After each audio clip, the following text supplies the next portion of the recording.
حي على الصلاة.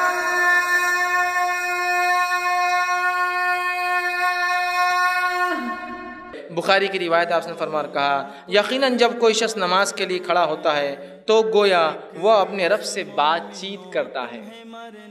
بات چیت کرتا ہے. چیٹنگ میں کتنا مزہ آتا ہے نا لوگوں کو.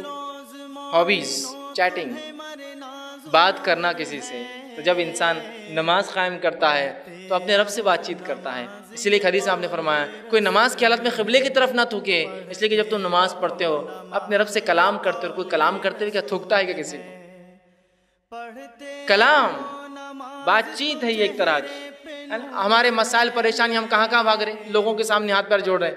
یہاں بھاگیے, رب سے بات کیجئے, رب سے چیٹ کیجئے, بتائیے اس کو یہ مسئلہ ہے میرا. نماز قائم کیجئے, دعائیں کیجئے کہ اللہ فلاں مسئلہ یہ ہو گیا آپ کا حل.